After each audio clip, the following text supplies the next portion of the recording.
Okay, so today we continue with our class Shabbos Kitchen. In today's class number 29. And we continue with Sefer Chofetz Chaim. And the big topic is the same. So it says Taelis, contrast of Lashon Hara versus Rechilus. Okay. On the second-hand information, a distinction. As we have seen on day 140, today is 150, that the second-hand information, which would ordinarily be considered rechilus, may be communicated for constructive purpose, provided that it is not presented as a fact. Regarding Lashon Hara, however, communicating second-hand information for a constructive purpose was prohibited in most cases. So what is the difference? So rechilus, when we try to warn maybe somebody that somebody can cause them a damage, or whatever damage, physical, mental damage, whatever damage is, right?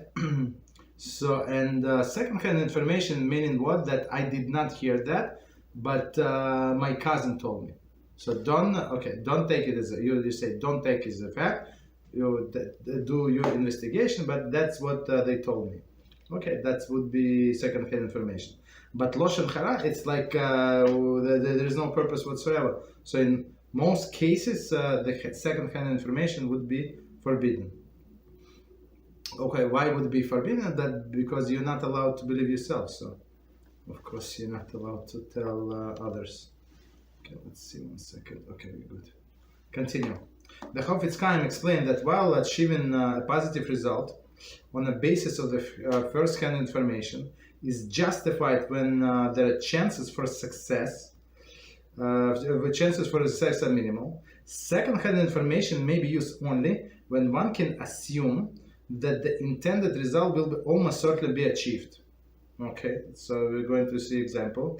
Consequently, one may inform one party of prospective shidduch, marriage match, or a business partnership of possible major problem regarding the other party on the basis of hearsay, since such information will probably be taken very seriously.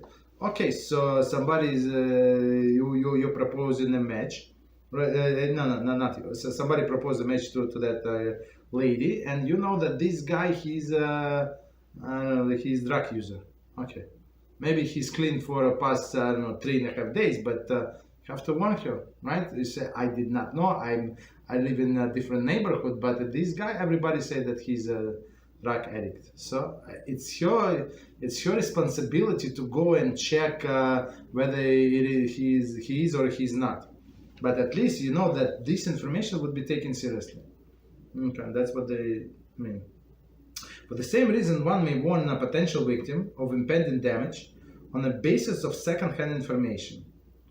Right? Don't go to this to this accountant because he steals personal information. Let's say. Right? Conversely, one cannot publicize the alleged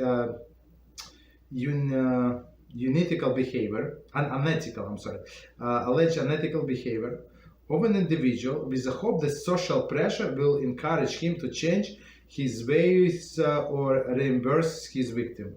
This would be permissible only when one witnessed such a behavior. Okay, so you know that he's stingy. So now when everybody knows that this guy Joe is stingy, so suddenly you think that he's going to change his attitude, right? Because of social pressure. Mostly not. Okay.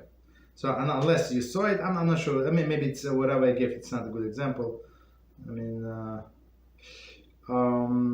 maybe if he's abusive. I would say like maybe that this would be like he's abusive to his children, to his wife. Maybe this would be a better example. The effectiveness of social pressure is persuading people to change their ways is far more limited to justify relating second-hand negative information, even if it is clearly stated that the information has not been verified. So social pressure, we have to understand, in olden days, it worked very well. Why? Because people were living in a close community. So you say, okay, you want to behave the way you do with your wife. Guess what? You know what's going to happen? We're going to go to Beis Din. They're going to announce of ostracism against you. And guess what? Nobody's going to do business with you. Nobody's going to hire you. Nobody's going to buy from you and this and that. So it was actually was working very well. But today it's not so much. I mean, people would get aggressive and that's it. All right. So stop here. So we continue Shabbos kitchen. So, okay. So we got to next chapter, chapter 29. It's a very interesting topic. So it says Melachah permitted during Bein HaShemashos. Okay, so Bein HaShemashos, one more time, we have to remind ourselves, it's a time from sunset. So in most of the country, like in the US, let's say, right? In the US, it's candle lighting 18 minutes before the sunset. In most of the places, not in all of the places, but in most of the places. Okay, in Jerusalem, let's say it's 40 minutes, before the sunset.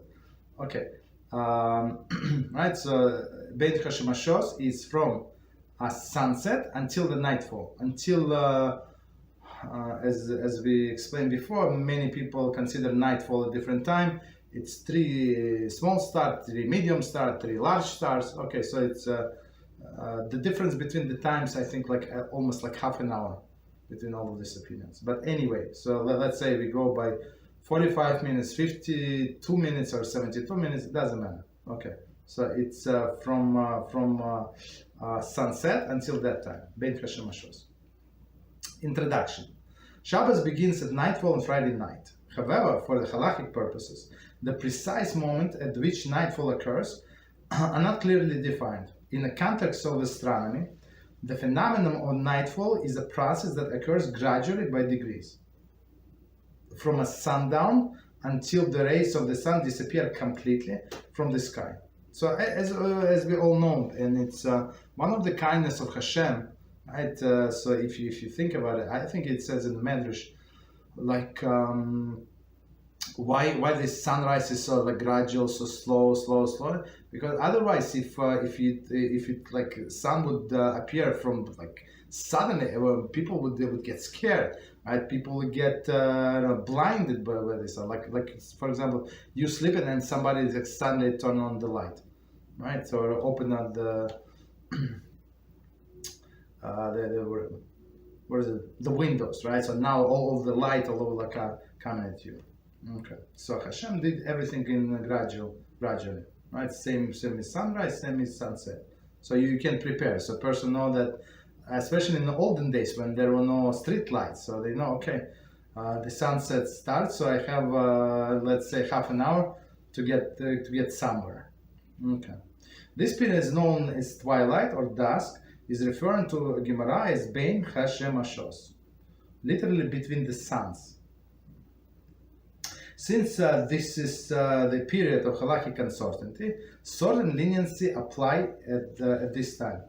Okay, only because it's uncertain, not because it is permitted. So technically, it is forbidden to do any melachah. Just so we know, so we have it clear. But since it is rabbinical, so rabbis were empowered to allow some things. Let's see. When is Bein HaShemashos? The exact time when the Bein HaShemashos period begins and ends is a source of major controversy in Gemara and commentaries. According to the ruling Maharam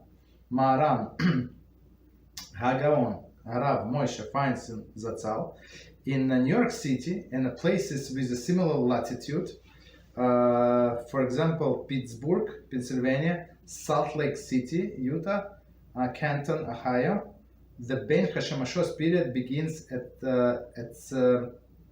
sunset and lasts 40 minutes. Okay, that's plus minus 40 minutes. The leniencies during Bein HaShemashos period. That's part number 3. During Bein HaShemashos period, some rabbinic prohibition can be waived for any of the purposes listed below. So, I mean, since it is uncertainty, so maybe it's still Friday, or maybe it's still already Saturday. That's a big problem. So if it is Saturday, so we're in back in a wrong, but if it's still Friday, so we allow. So our rabbis allowed us in certain cases to enhance the Shabbos. So whatever you need for Shabbos, whatever you think that is going to enhance your experience of Shabbos, that's what it is. Now, B, to fulfill the mitzvah. Okay. C, to avoid significant financial loss. Okay. D, to fulfill emotional needs. So in this one, D, I think it's very big. Okay, so let's see. E, to alleviate physical discomfort.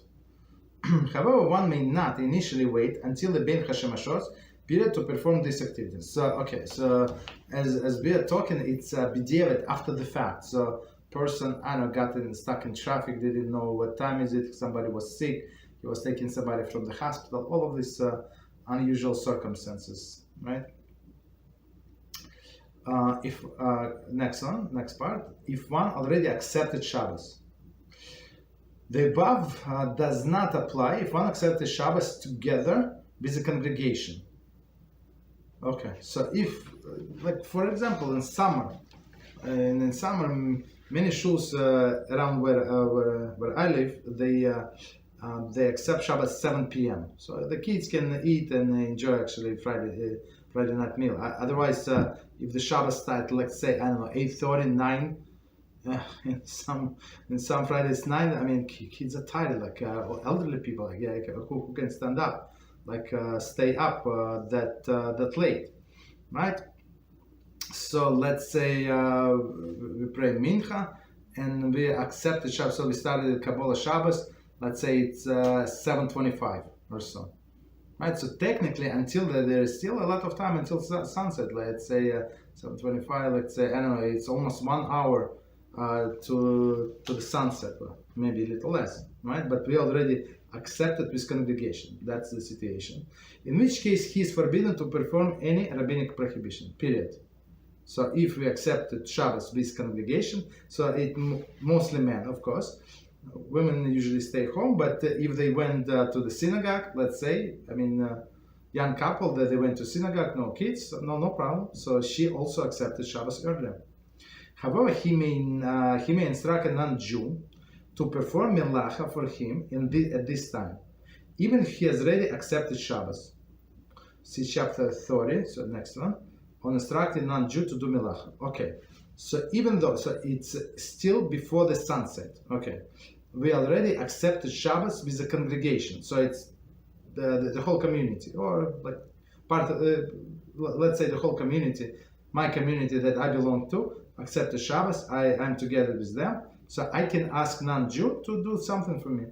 Like this Friday, what happened?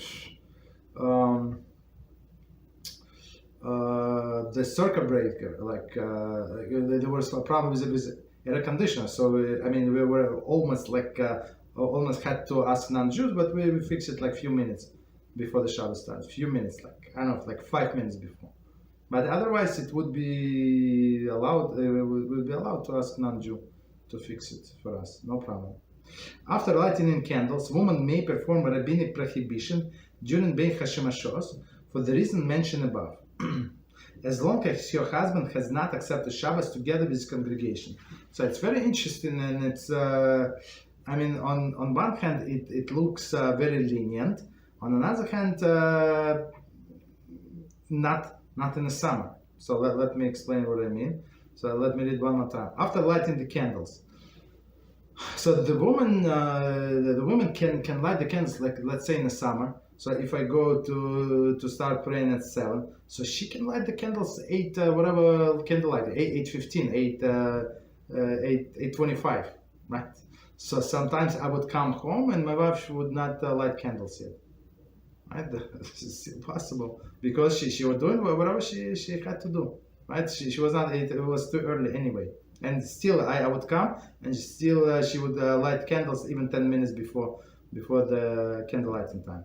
Okay, so it's possible, right? But so if she would light a candle, on one hand she accepted Shabbos. On another hand, if I did not accept Shabbos, she can do some rabbinical, perform some rabbinical prohibitions. based on the list, right? But if I already accepted Shabbos, let's say, as I said, 7:25, so even though she did not light the candle, it's too late, right? It's very interesting. Continue. Any questions on what we said? Any questions?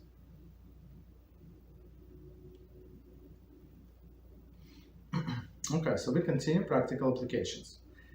Taking medication, example of alleviating physical discomfort. If a person is suffering from mild headache, he may take medication during this time. If he cannot swallow the pill without water, he may take it with a drop of water without reciting Kiddush. Okay, so so to explain this, we have to go a little back and remind ourselves that after we accepted Shabbos, let's say a woman accepted Shabbos, let's say she accepted like 5 minutes before the candle lighting, right? She lit candles a little early, which is a big blessing. Rabbi Kanievsky, that's how she said, even like 10 minutes, big blessing. All right, so so she did, right? So she has accepted Shabbos. Now she wants to take the medicine, right?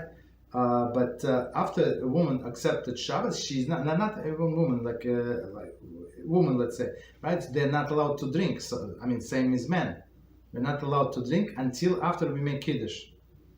And basically, in the case of a woman, in this case, until her husband comes home, or if he's one of these degenerates who hangs out in a shul while the whole family is waiting for 1 hour, so she can take like basically she can make kiddush by herself for kids, and they can eat.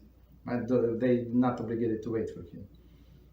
Right? But otherwise, if she did not make kiddush, like usually not allowed to eat or drink. But in this case, it's an exception because it's otherwise this medicine, just so we understand, it would be forbidden on Shabbos for mild complicated discomfort. We don't take medicine; it's forbidden. Okay, for something serious, yeah, it's allowed. But for something mild, discomfort, it's not allowed. Right? So it's I would say it's double leniency. So the one leniency that we allow her to take medicine because it's Bein HaShemashos, right? So right, and second leniency that we allow her to drink water. Okay, but they say drop of water. Drop of water meaning not literal drop, but a little water, because I mean she needs to swallow. Continue. Moving a muktzah item. Example: avoiding significant financial loss. If a person has a considerable amount of money or an expensive muktzah item in a place where it may be ruined or stolen, he may move the money or item in a safer place. Okay, maybe the people are coming, like sometimes, like people who they did not know. Like sometimes I know that there is a person that we used to invite, so he moved from the neighborhood, but he used to come like I would ask him, "Are you coming?" "Oh, yeah, I'm coming." And then he comes with 3 other people. No, not 3, but with 2 other people. Like normal, right? So if like I know him, but I'm not. But I don't know these people. So if I have maybe my wallet, my phone, or I don't know, some other valuables lying around, so I would be allowed to move it. You understand? Only because it is Bein HaShemashos. And that's the thing. But okay, or wife would be allowed to move it, because men usually not. No. Sometimes yeah. We're still informed. Okay, continue. C. Making Erev Tavshilin, example fulfilling mitzvah. It is permitted to make Erev Tavshilin during Bein HaShemashos. So Erev Tavshilin is for us to be able to cook on Yom Tov for Shabbos. Okay, so that's the thing. Okay, so usually, of course, it's proper to do everything before that, But if they forgot, since it is a mitzvah to do Erev Tavshilin, so that's what we do.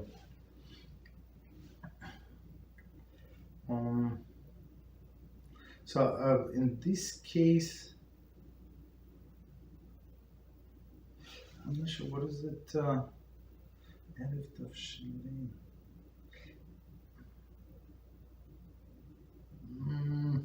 I'm not sure how it makes sense. I mean, it makes sense more than, for example, we have holidays on Thursday and Friday, and then we do Erev Tavshilin, and you would be allowed to cook on Friday morning, let's say on Friday morning, for Shabbos. But I'm not sure how is it, if it's Friday night, or why you do need Erev Tavshilin. I'm not sure. Okay, so but let's leave it. D. Placing fully cooked food on a blech, example, enhancing the Shabbos. Okay.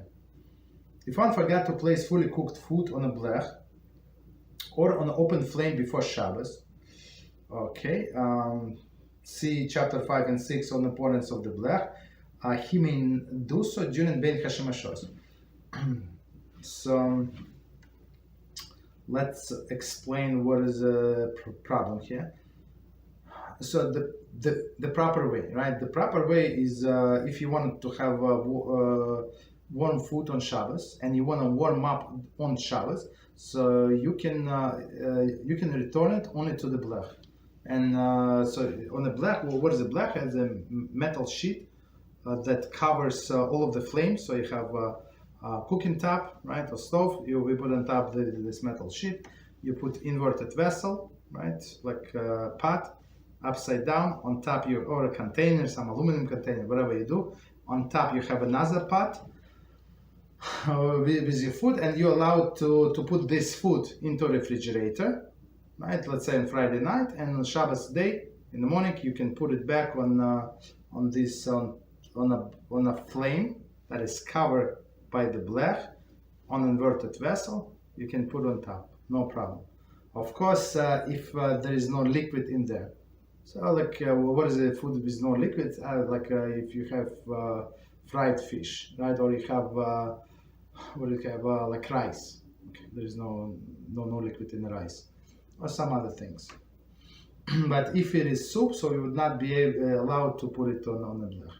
According to Sephardic tradition, so you would be allowed to put. According to Ashkenazic tradition, you would not be allowed. Okay.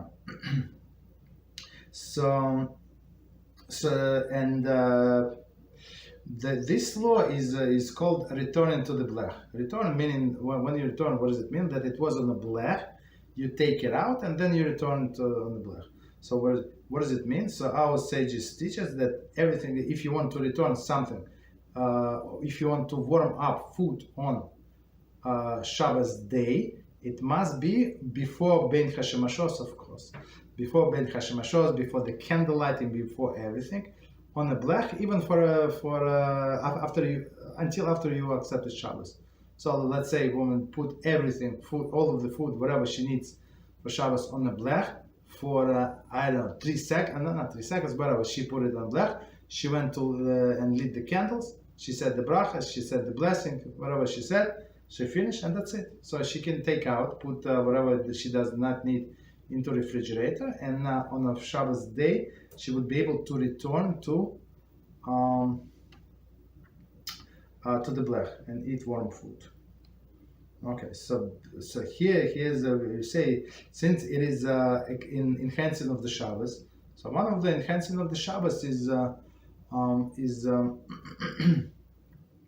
what is it? Is eating warm food, right? So some people don't have blech. It's not necessarily. If you have a slow cooker, that's also good. I mean, or you have a hot food. You can have a soup in slow cooker, cholent, whatever, any dish, whatever you want. You can have a hot dish. There is no problem. But if you want to warm up the food like this, so you need blech. Okay, so they forgot. Okay, they completely forgot about putting all of the foods, whatever they needed, on the blech before Shabbos, right? So now they allowed to put it on the blech, no problem. During Bein HaShemashos. Why? Because, as we said, example of enhancing Shabbos. And he also adds in open flame, right? So technically we're allowed to leave the food on open flame if person is not going to touch it until it is ready. So when it's ready, let's say if we go with example of the slow cooker, so I mean if you put raw meat there, it's not going to be ready in 5 minutes, 10 minutes, in 2 hours, 5 hours. I'm not sure 5 hours, but by tomorrow morning for sure it's going to be ready. So nobody is going to open the cover. Nobody is going to do anything with that, basically, right? So in this case, technically, it's not recommended, but technically, you can leave food that is needed only for tomorrow night, even if it's raw, on open flame. Why? Because you're not going to touch it until tomorrow. Okay, no problem. Continue. So one more time, only if we forgot, in case of the need, so we can still put this food in a black for a few minutes, and then we can put it back in the refrigerator. And on Shabbos morning, you would be allowed to warm it up, if needed, of course. E. Insulating a pot to retain the heat. Example enhancing Shabbos.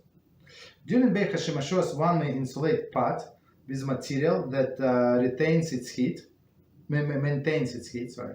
Thus, one may wrap a pot that is off the fire in a towel or a blanket so that it will stay warm for a Shabbos meal. So that's what we always do in the summer. Since to keep the blech running, it's too hot. I mean, it's too hot. It's going to kill air conditioner and everybody, right? So, so what we do, we warm up food very very hot, then put it in a blanket, in the towels, and for a few hours it keeps pretty warm, even hot, right? So but of course you must do it before Shabbos. But if person forgot, so our rabbis say, okay, they give us a discount and they say, okay, if now is Bein HaShemashos, you can do it. Okay, you can wrap completely, yeah. But one of the things that we mentioned, and we have to note it, that if it's only off the fire, if it's on a black, you're not allowed to wrap it during Bein HaShemashos, because it's going to add to the fire, to the heat. Okay, so continue. Any questions on what we said? Any questions? I mean, we covered this all of this in the beginning of the book. Go ahead, yes, please. About Rev, would that go the same for? Because I like to barbecue for my family a lot. So would that, pertain to that as well? If I have, a variety of different meats on there that still need to be cooked after she lights the candles, can I add fuel to the fire that's already on? Can I add more logs or charcoal, or if I need to keep the fire going so I can cook the rest of the meat, or? So it's very good question. So it's not so simple. So but what time are we talking about? So let's say your wife lit the candles, but what time is there? Like did she lit on time, like we say 18 minutes before the sunset, or she lit much earlier? So what are we talking about? Because it is forbidden to cook after the sunset. It is forbidden to cook unless it cooks by itself. So the example would be slow cooker. You put all of your ingredients in slow cooker. You close the lid, and let's say you just leave it there, and it's going to cook by itself. But the way I understand it with a barbecue, if you need to put say it's still before the sunset, you can still put the fuel. There is no problem. But you would not be able to turn around. That's it. That's cooking 100%. It's forbidden. Cooking after the actively cooking after the sunset is forbidden. That's a biblical already. You understand? So if it's possibly, so if it's on a flame, let's say, I don't know, some beans. Beans are not going to be ready in 2 hours, 3 hours, right? So if you put on a small flame, so on even without like open flame, okay, maybe it's, not maybe they're going to be of course ready by the morning, but not so I and plus I don't have to do anything. I put enough salt, all my spices, all of this, so whatever I put there is no problem. But actively I cannot cook after the sunset. Did we answer the question? That was the question, correct? Or I missed something? Yeah. So if let's just say I have some pieces of meat to go turn, I can't go do that. No, because it's actively cooking. That's one of the that's one of the activities that forbidden on Shabbos, cooking.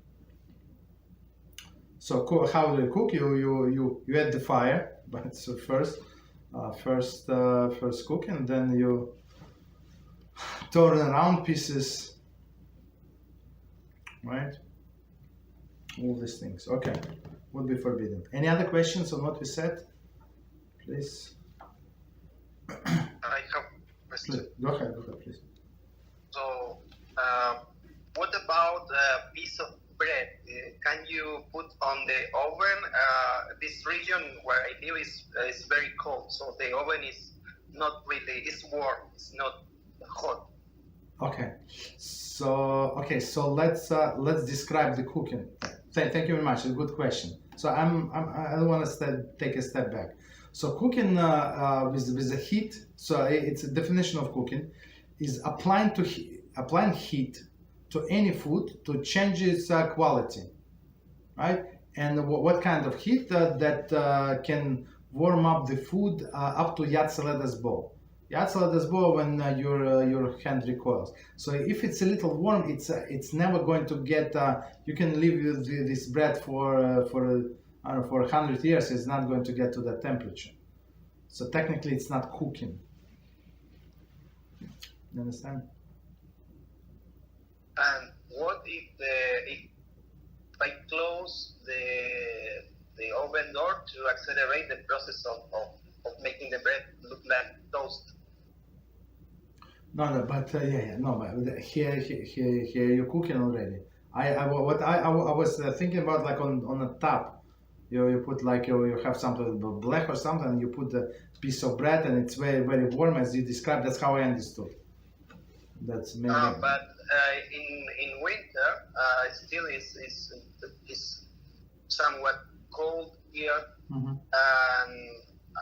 we leave the oven turned on with the door open. Oh, okay. You put a piece of bread in there in the oven. If once again, it depends what temperature is there. It's warm. It is warm, but how warm? If let's say if I put a pot right with the water, let's say for 10 hours, is it going to get to the temperature Yatzaled's bow that I touch the pot and my hands recoil? No. If you keep the door of the oven open, minimum temperature is not going to. It's only going to get warm, and it's not going to get toast. Okay. That allowed? If second condition that the fire must be covered. It cannot be open fire. So let's say you put something like to cover the fire, with whatever, right? And it would be allowed then, no problem. Put a piece of bread over the cooking pot for a pizza, which is circular. I don't know how it's called. I got it. You see, the fire must be covered. So this thing is it's like your regular pot, but fire must be covered anyway. That's what I'm trying to say.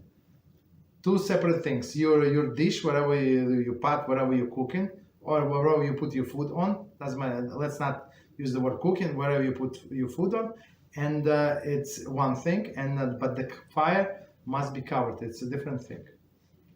And why would it be forbidden to put a piece of bread close the door of the oven? If the bread is already baked, is forbidden to bake again?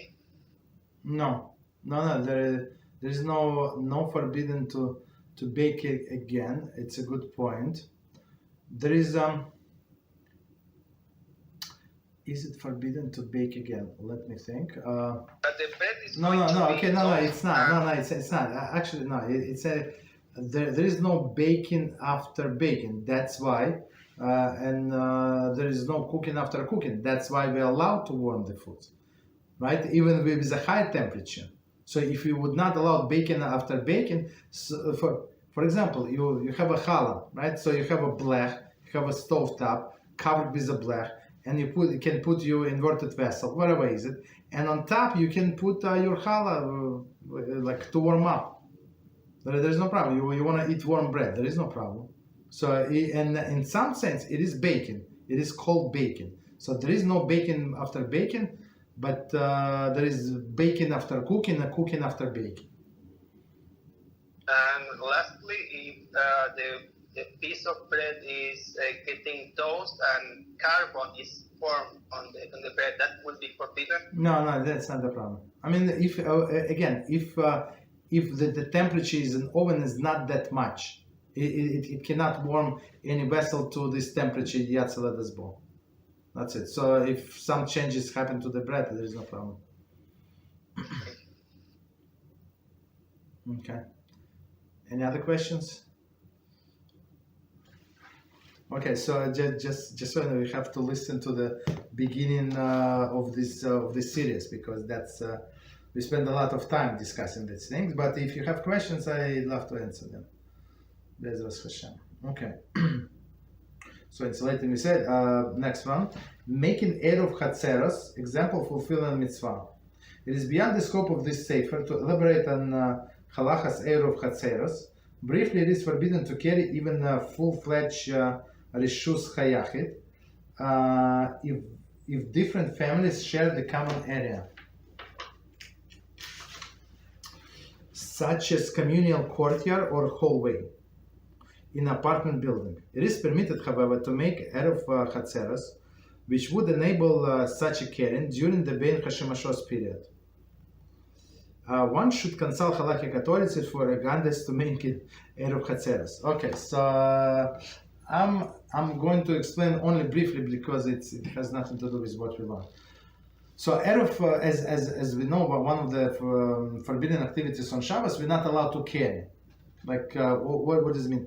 Carry from one domain to another. So in my apartment, I can put table on my head. I can from one floor to another floor. Let's say I have 2 floors. Let's say, right? And I can move my dressing closet from one room to. There is no problem. It's not carrying. So, but what is carrying if you take if you take a napkin, right? You take napkin. Like, and you step one step behind your door, like behind the door, so it's already carrying.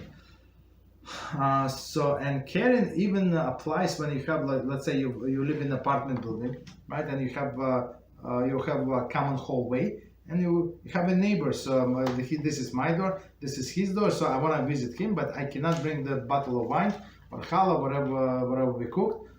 To him. Why? Because it would be like I'm transferring from a private domain to the private domain. Okay, so even like, okay, so we cannot do that. So we have to do this Eruv Chatzeiros. So what does it mean? So briefly, we deposit food with somebody, and like everybody can contribute to this food. So basically everybody can go, and it's my food, it's his food, her food, everybody's food. So I can go and everybody can go to that person to get their food. I mean, if I need, I'm not obligated. So technically I can go everywhere in this area. So we have to demark the area. Of course, in the apartment building, it's much easier. So because there are walls, there is roof, it's easier. But in open space, it's you would need some kind of fence, or you need some kind of like wires, like that, some kind of demarcation that said this is my area, and I can carry in this. So and in real estate wise, that's a huge difference. Because you have to get a permission from the city, right? From the government, from the town, wherever you live, from local authorities in order to build it. I mean, because you're going on phone poles or I don't know, not light poles. I don't think they would allow us, but on a pole, the telegraph poles, or whatever they call them, right? And or sometimes you would add some poles, also a lot of money, and it requires some digging, some permits, this and that, and it's going to go around the whole neighborhood. So when this Eruv is complete, so the prices of real estate shuts up like 35% easily. So my house is here, it's one price. His house across the street, since it's in an Eruv, it's like 30% more. Very simple, right? And same rents and everything. Because of course, I mean, if you have family, it's the huge change. Like you can take your babies out, you can carry the babies, you can take the baby carriage, you can go to your mother-in-law, you can go wherever to your friends with a baby bottle, this and that. So with toys, like it's totally different ball game. But if you don't have Eruv, I mean, with kids, it's with little kids, it's much harder. Let's put it this way. That's why it's like sometimes the price, I'd say 35%, sometimes even more, because of this Eruv.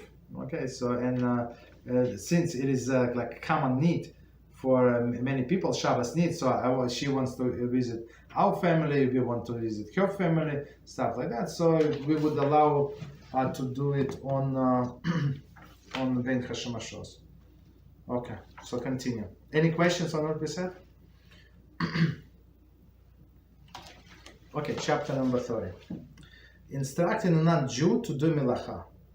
Okay. Introduction. One is forbidden to instruct non-Jew to perform any kind of work that a Jew himself is forbidden to do on Shabbos.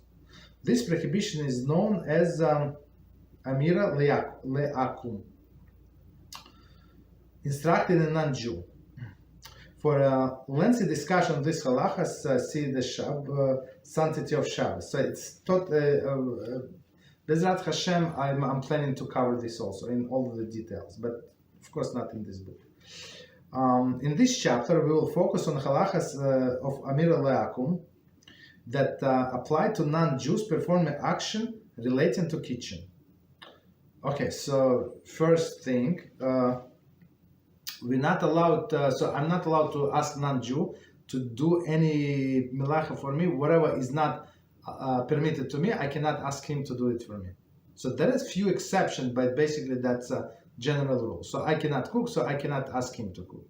So in this case, in a case, let's say somebody is sick, but but his life is not in danger, so I can ask non-Jew to cook for him, like let's say soup from the beginning, right? So and some other like extreme examples, but otherwise not allowed. Many people erroneously assume that one may instruct a non-Jew to perform just about any melacha as long as a non-Jew is not instructed outright. So meaning, so that's everybody knows. So if you don't tell them directly, or you don't ask them directly what to do, and they got the hint, so that's it's some people think that it's not. However, it should be noted that in many instances it is forbidden to hint to a non-Jew to perform any melacha, just as it is forbidden to instruct him directly to do so.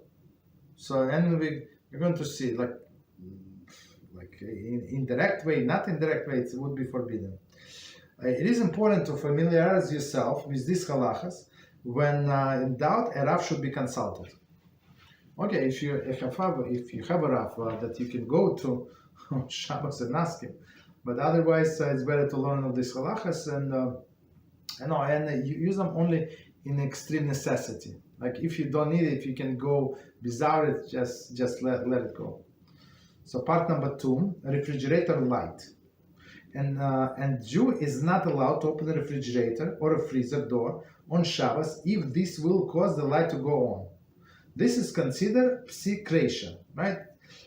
Inevitable result of opening the door, which is forbidden on Shabbos. So a person cannot say it is indirect. It's not like I turn on the switch and now I have light. It's not, right? So I open the door. So my intention was I want to take I don't know whatever I want to take, egg salad from refrigerator, right? That's why I opened the refrigerator. But light went on, so a person can say, no, that's not what I mean, and it's a light in the kitchen anyway, so I don't need that light, so it's not going to fly. So if there is a light in the refrigerator, and we spoke about it, so you have to disconnect this light, or you put magnet on top of the door, so you find the switch, or you have all types like I have, so you there is a button, you just put tape over it, and that's it.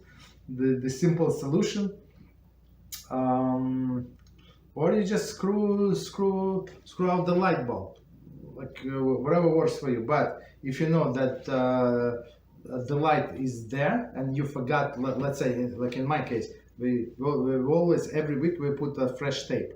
One time we said no, that we didn't have time. Let's leave it, and guess what? It's unglued, and we could not close the door. So we were with the open door the whole Shabbos. So that's almost kill the refrigerator. So it cost a lot, to kill the refrigerator.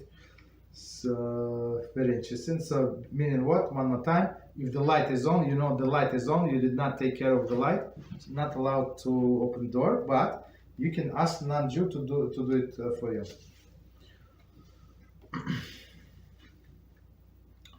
Okay.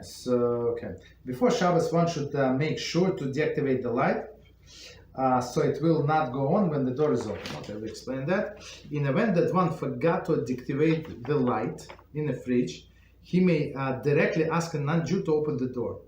This is because psikration, inevitable act, right?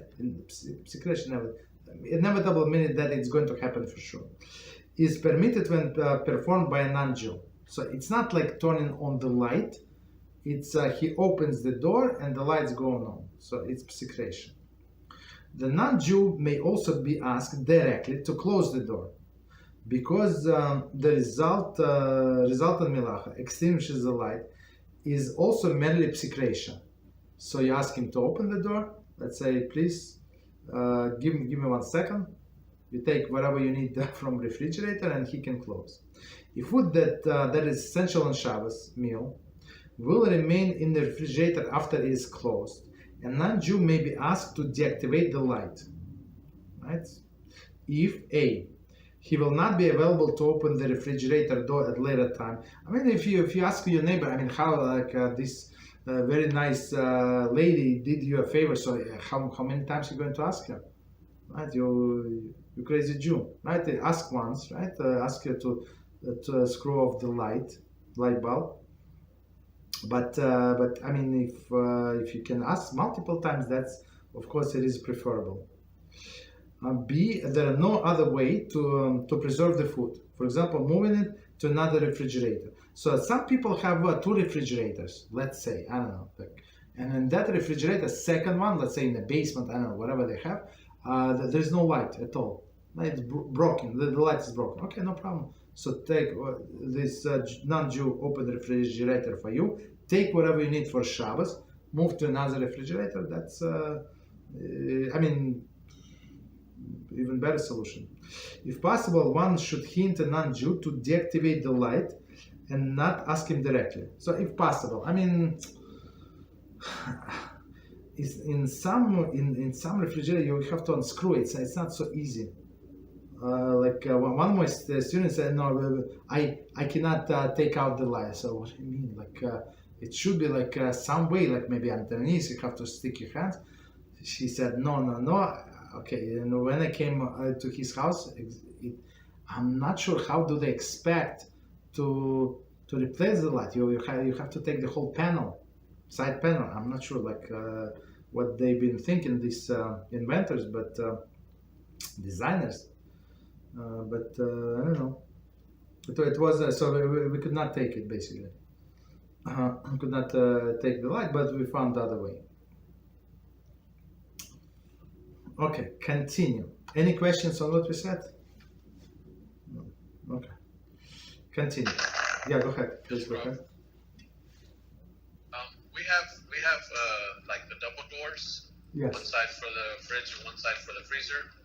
On our ice machine, the light, I guess, doesn't work at all.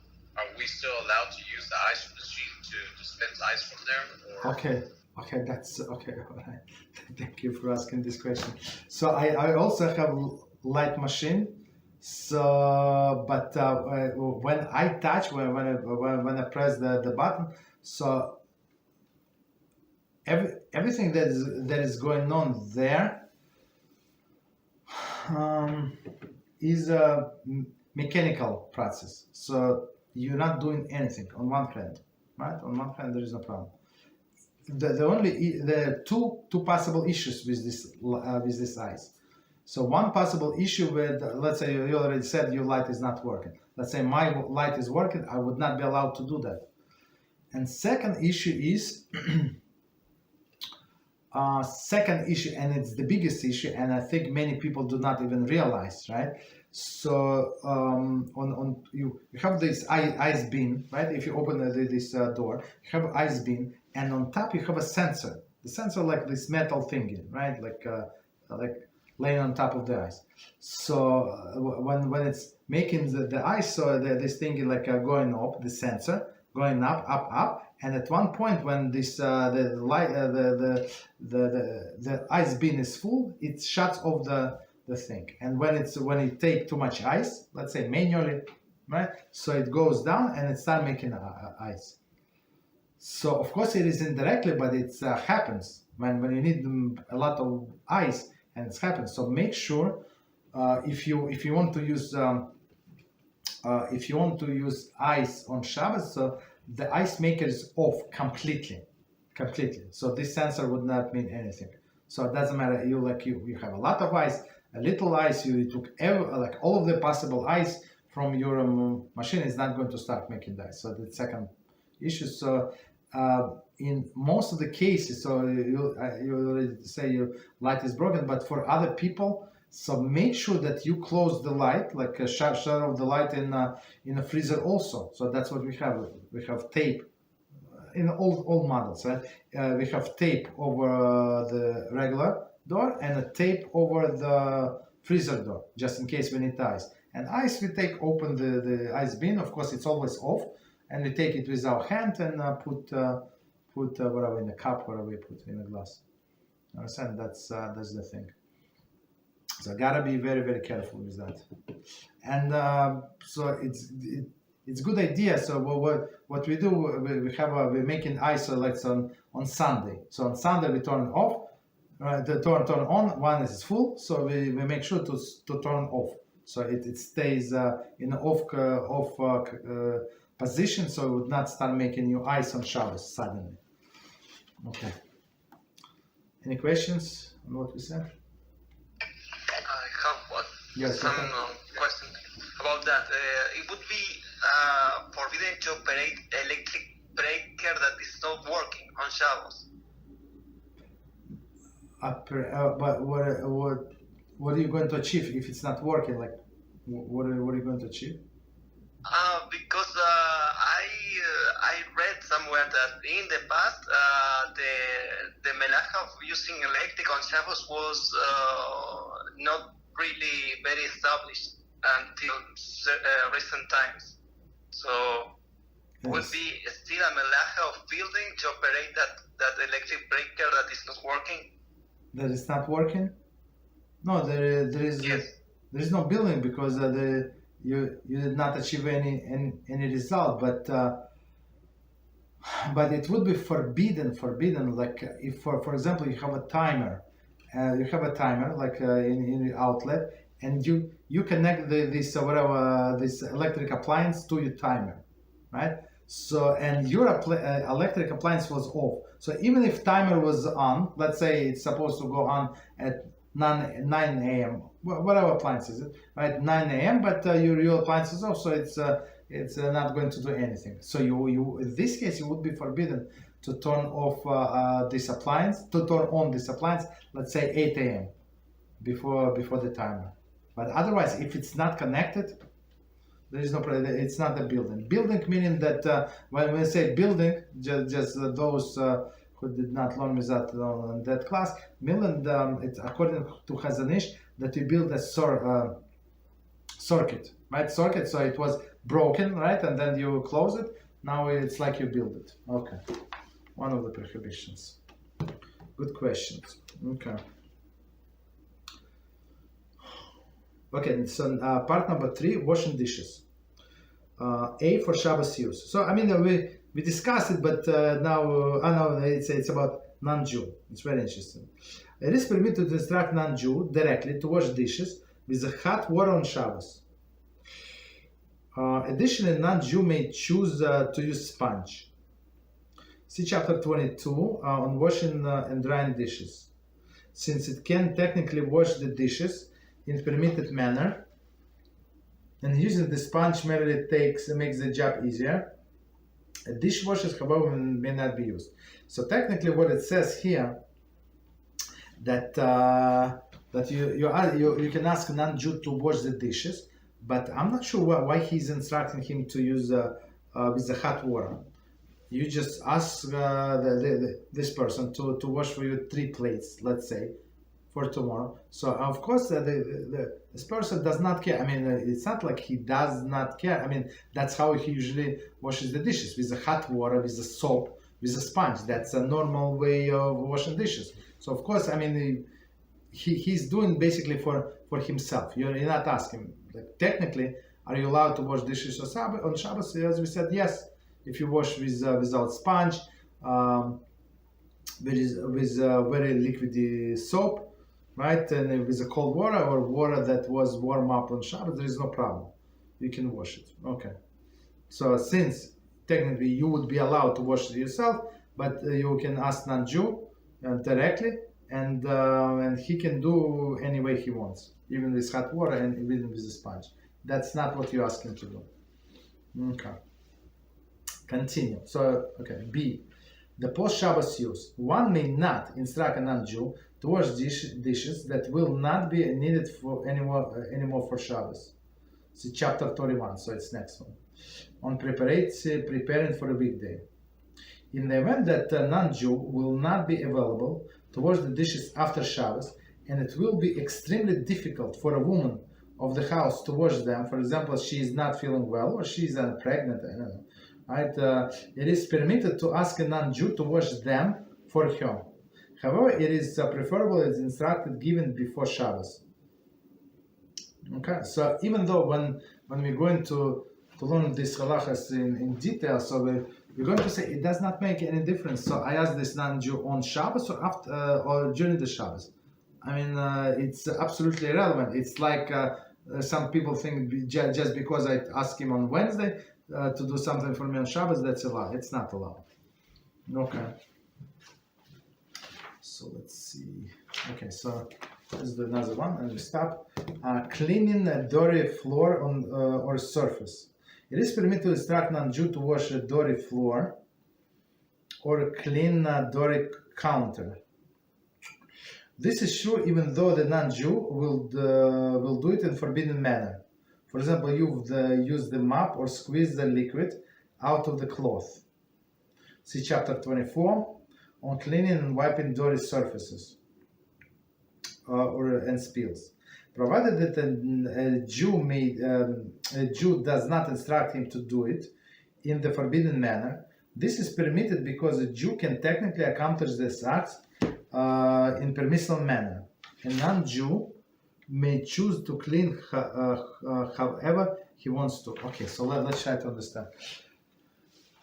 So we have prohibition of laundry. So we're not allowed to laundry on Shabbos. So what we're not allowed to laundry? All as we were discussing, all of the pliable materials, right, that actually can absorb. So for example, plastic is pliable or leather is pliable, but it's not going to absorb. Okay, so the floor, so the countertop, of course, it's not pliable. It's a hard wood or stone or formica, whatever is it. It's not going to absorb. It's not pliable. Forget about absorb. Maybe like if wood, unfinished wood, maybe it's going to absorb. So technically, we can wash this spill, whatever is it, right? We're allowed, of course, without sponge, without squeezing anything. So there are ways to do that. Right? So we can ask a non-Jew, but don't instruct him how to do that. You understand? Do not instruct him how to do it. If he decided to use a map, so for Jew is not allowed to do his map. Why? Because map you just squeeze it, and one of the prohibitions of Shabbos, you're not allowed to squeeze, right? But he can do it like for his own convenience. He can do it any way he wants. Okay, so I think we can stop here. Of course, there's still more to say on this, but we'll leave it till next time. Any questions on what we say or we did not say? Go ahead. Yes, Rob. Yes, please. So if we have company that comes over, or say like my in-laws flew in or whatever, and we have dishes, dirty dishes from our Shabbos dinner and stuff, and I didn't ask my mother-in-law, but she says, hey, I'm gonna wash these dishes, or I'm gonna cook something. It's okay for them to do it? Is it okay for us if she cooks something to eat? From it? Cooking is different, but dishes there is no problem. But again, what kind of dish? So if for example, if it's Friday night, and you might need them on for the next day, there is no problem.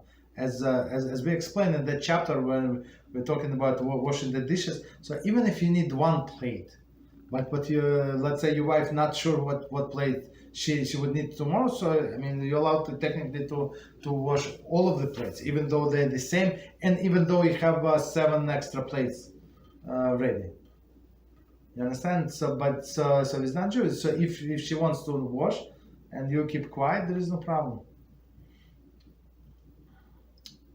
But I would say that the problem might be with kids, that they see somebody do it with the hot water. You said yes, and so somebody said no, and they do it. So I think you can confuse the kids. Is it allowed or not allowed? That's the big. I think that's another issue. But cooking of a non-Jew is bishul lakum. That's a different story. So we're not allowed to eat cooking a non-Jew unless it was supervised. So and anything like any important food that would be fit to be served on a table of the king or on a wedding, right? So I mean, so whatever is it, like potatoes, right? Or I don't know, like chicken or soup. Whatever is it, toast.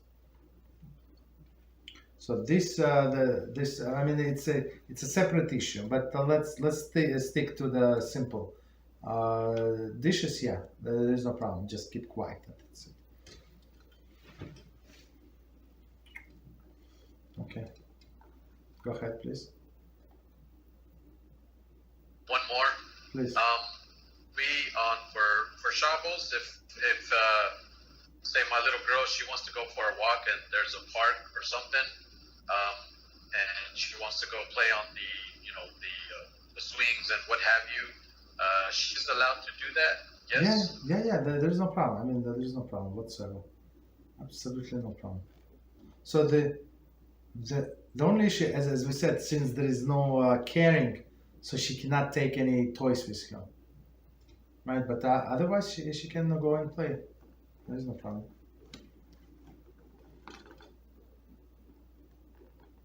Okay, what else? Go ahead.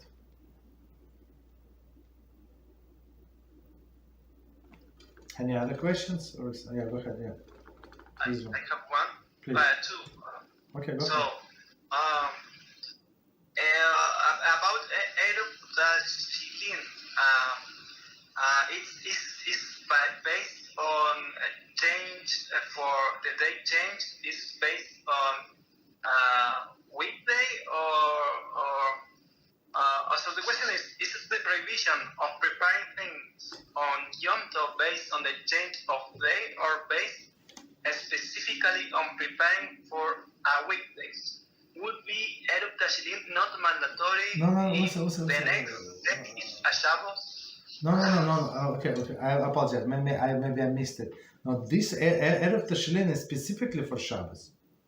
So we have to understand. So we're talking about olden days when people did not have refrigerators. So today women are they prefer to cook everything before this 3-day Yom Tov. And that's it. She's not good on cook. Okay, she can make like fresh salad and stuff like that, but major cooking she's not going to do. So we're going to warm up whatever she cooked during these 3 days. But in olden days, without refrigerators, I mean, after one day you eat it or it goes bad many times, right? So you have to cook fresh. And when you have 2 days, like you have to understand. So, for example, this 3 days Yom Tov would be on Sukkot. Sukkot is in many places in Israel where I live, for example, it's very hot sometimes, very, very hot, right? So the food would go bad, right? So but this Erev Tavshilin is so you can cook on Friday. So the Yom Tov 3 days, Thursday, Friday, and Shabbos. So we do this Erev Tavshilin as Wednesday night, right? For what is it? For Shabbos, for Wednesday night. And so we on Friday, if needed, if whatever needed, we can start cooking from the beginning. So on Yom Tov you can start cooking from the beginning. As we were discussing today, Shabbos you can only warm up the food. Cooking like if you do it's like salad, it's not cooking. It's not. Basically, you can take take it back. You can add tomato and cucumber. You can eat it like as it is. You don't have to chop in a salad with olive oil. Not necessary.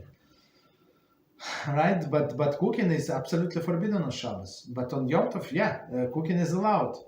Cooking is allowed. But even though on Yom Tov, cooking is allowed, but only allowed for this day. So if today is the first day of Yom Tov, I can only cook for today, but not for the next day. So let's say today is the first day of Yom Tov, and today is like 4 p.m., right? 4 in afternoon. So I cannot start cooking because nobody is going to eat. Like the next day starts it comes in 3 hours, 4 hours. Nobody is going to eat. Let's say 3 hours. Nobody is going to eat my cooking if it's going to be ready. So it's for sure you're cooking for the next day. It's absolutely forbidden. You understand? So the thing is with this Erev Tavshilin that we cook on Friday, but when it's not new cooking, you continue cooking because how you do Erev Tavshilin? You do with 2 dishes, right? One is baked, preferably, and one is cooked. So usually it's done with the challah or matzah, and with a cooked egg or potato, whatever you want, right? So you already start cooking. On a Friday, you continue cooking. That's the thing. And plus, you would be able to light the candles, right?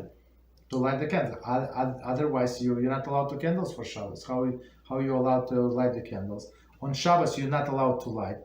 And on Friday, let's say when we have 3 days Yom, Friday is Yom Tov. You're not allowed to light the candles for the next day. You're not allowed to prepare. That's our last paragraph. We didn't get to it, but you're not allowed to prepare for the next day. Two issues. So, but with Erev Tavshilin, you say, that's what I'm now preparing to do. That's my intention. I'm going to be able to cook, and I'm going to be able to light candles. Go ahead. But I thought the beginning of the cooking for Shabbos was mandatory on Thursday. No. It's not one. It's preferable to do even before Thursday. No, we're talking about whether the 3 days holidays. We have Thursday, Friday, and Shabbos, 3 days. Holidays, Thursday and Friday, and Shabbos is the third day. That's what I'm talking about. So when regular Shabbos, of course, you cook on Thursday, you cook on Friday, whenever you have time, before Shabbos, whatever you cook. But here we say on holidays, it's you can cook only for that day. But on holiday, you can do like you can do shita, you can kill a cow, and you can do whatever, salt meat, whatever, do all of these things with the blood that we allowed. Of course, we don't do it today. I mean, we have refrigerator. You prepare, right? We prepare, put in the refrigerator, warm up. There is no problem. Go ahead. Another way to ask this would be, but why would be forbidden to prepare food on the Yom Tov for a Shabbos when on Shabbos the prohibition, if I'm not mistaken, is preparing for a weekday, and Shabbos is not a weekday. Yes, exactly. So that's what our sages say. So if person say, I'm so busy, I'm this businessman, that businessman, so I don't have time. So okay, I'm allowed to cook on Yom. I'm going to cook on Yom Tov. When the whole day, from the morning until the next day. You understand? So people they kill themselves with their jobs, and they do not enjoy the Yom Tov. So the sages say, even though we'll allow you to cook on Yom Tov, but don't kill yourself. You're not allowed to kill. You have to enjoy. On Yom Tov, you have to enjoy yourself. You have to be happy. Do all of these beautiful things. You understand? But how can you be happy if you're cooking the whole day? And Yom Tov has its own sanctity, holiness, and Shabbos has its own sanctity. One does not override another. I mean, it does in some aspects, but in this, no. Go ahead. The other question is, another topic is about the shema. In one part, it says not go after strange deities, I think. In Hebrew, it says Elokim Acherim. You must to say Elokim Acherim with a key even in Hebrew? Yes, yeah. Because if we say with H, it would be referring to the only one. I got your questions. No. It's even in translation when you read. So they say gods or God, but it's with a small g, because they consider these deities as gods, but they're not. You understand? But in their eyes, of course, it's God. It's God of money, God of this, God of war, God of love, God of, Parnasa, all of these things. Yeah. So I will continue to say with a key, or I will put H? No, hey. Mm-hmm. Not H? Yes, H. On Hebrew? Yeah, H, not K. Mm-hmm. Properly. Because I thought that if I was saying with H, I was saying that strange deities would be also the only one God. No. That's what they think. That's why we pronounce. No, we pronounce properly.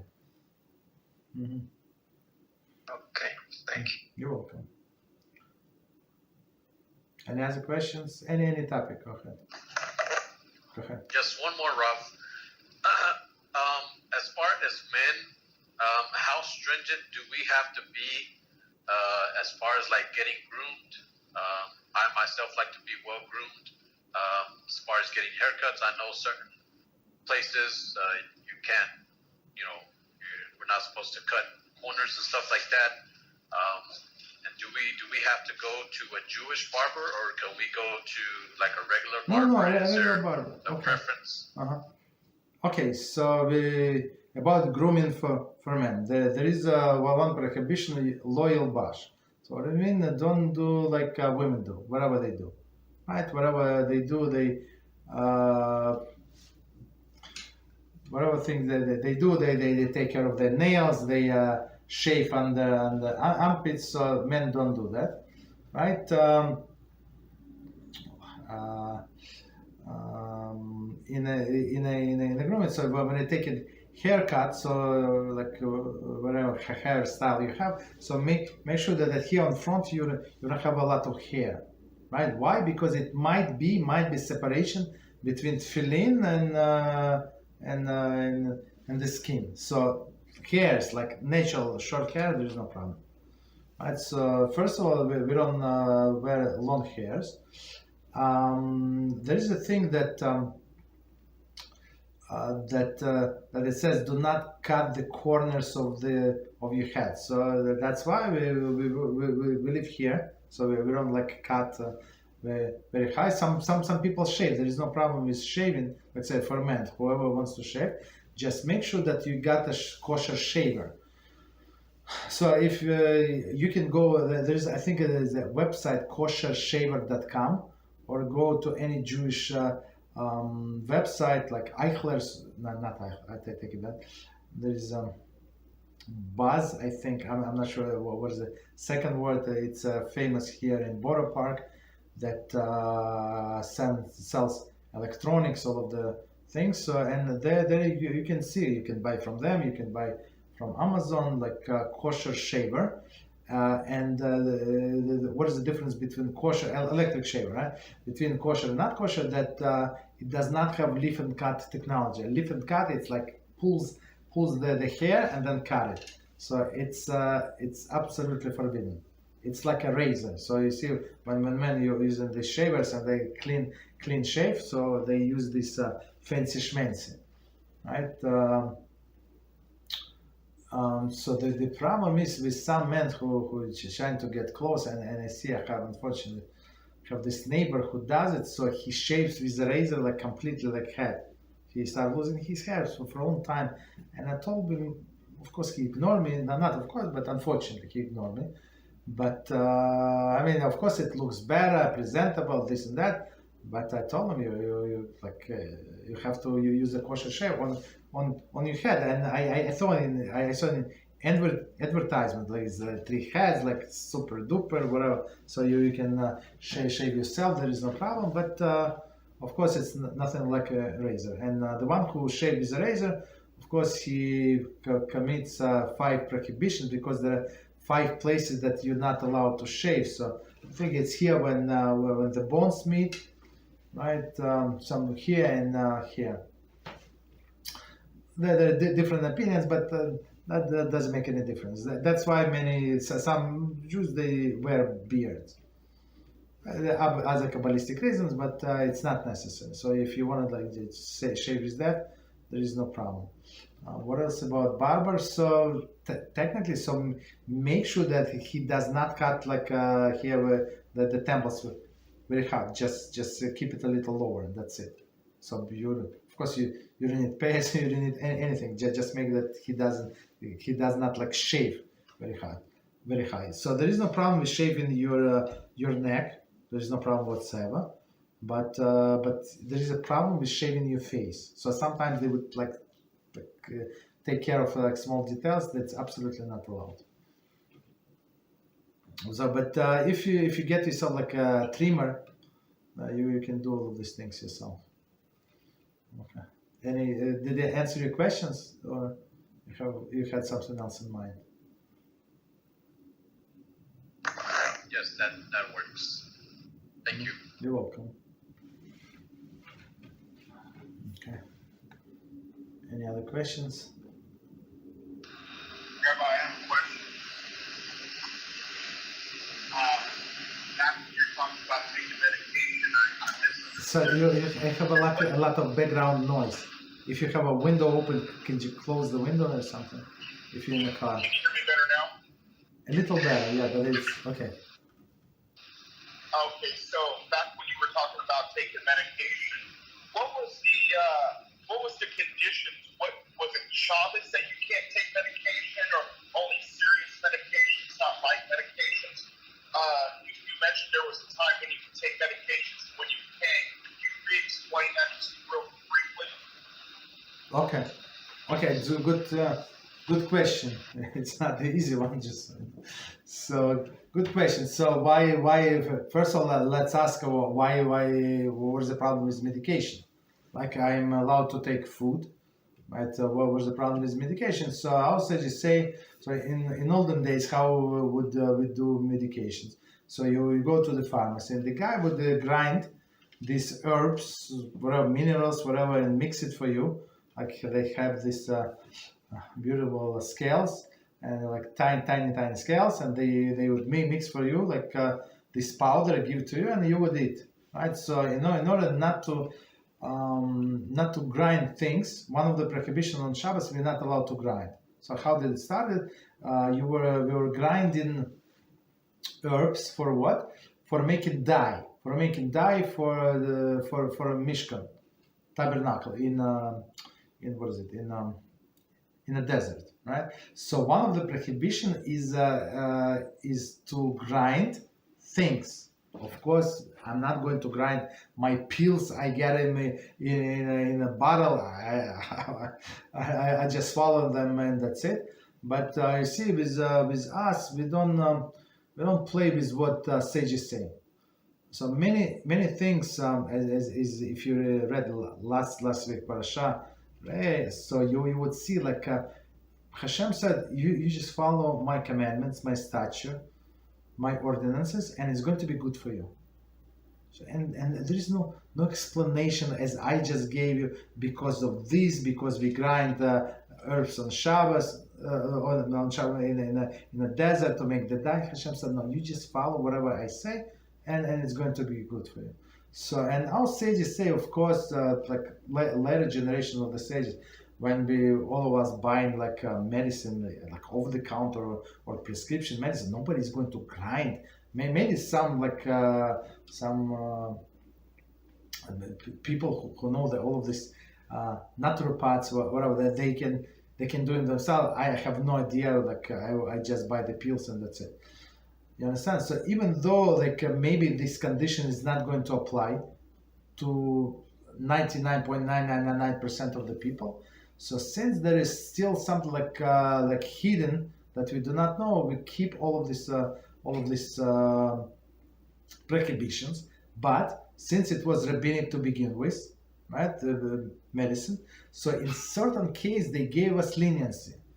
So what is the leniency? So what we are talking today about, if it's mild discomfort, so mild headache. So with some headache, you can go for the whole day. I mean, you don't feel good. I mean, but it's not end of the world. So with this mild discomfort, so they say you're not allowed to take the medicine, right? And okay, so that's one extreme, mild. Another extreme, when the life of a person is in danger. So in this case, you're allowed to do everything, whatever needs to be done, and so in some cases you're not even allowed to ask non-Jew because it makes like prolong and like you're wasting time. So you must do it yourself. You're a big rabbi, this and that. No problem. You just take care of whatever somebody needs, right? No problem. And there is a second, like in the middle condition, when somebody is just bedridden, right? Bedridden. So if he's sick, okay, he's not that sick. I mean, the person has a fever, this and that. I mean, this ache, that ache. So if it's like that condition that he must take to bed, so in this case, yeah, we allowed him if he needs. So he would be allowed to take medicine. And since we were talking about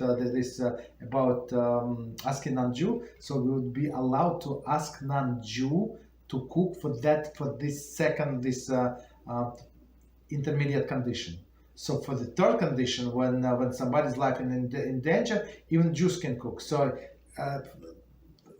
person lost a lot of blood. I don't know whatever happened, right? So he's very weak. And he needs to eat meat now, so I'm allowed to go and kill the cow, chicken, whatever is there. So and like prepare the whole thing. So do all of the melachas forbidden otherwise on Shabbos, just to give him to cook for him this chicken soup so he can eat and get some strength.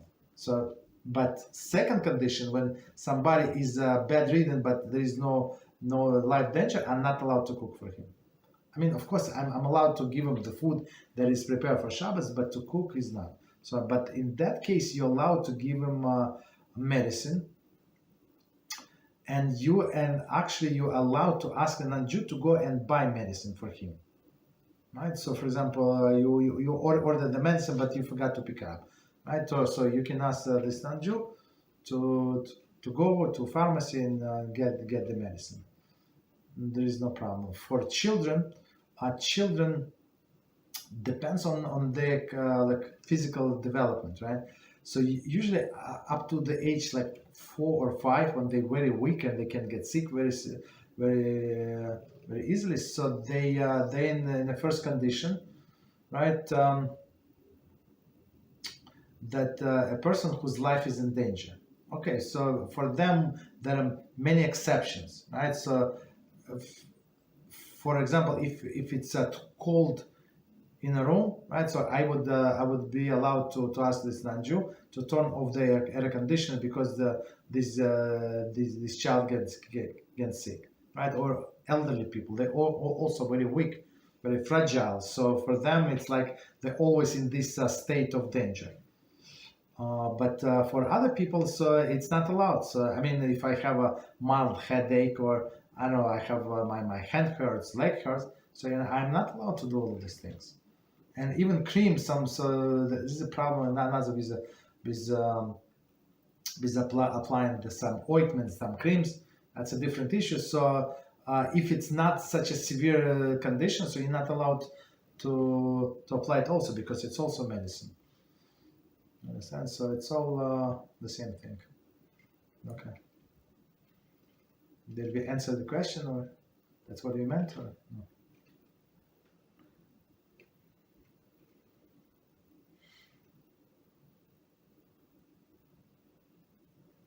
Okay. Yes, Rabbi. Thank you. Okay. No problem. Any other questions? Any topic? Go ahead. Okay, if not, so we stop. Thank you very much for learning, and until tomorrow. Tomorrow we're going to do Kitzur Shulchan Aruch. Thank you very much. Good night.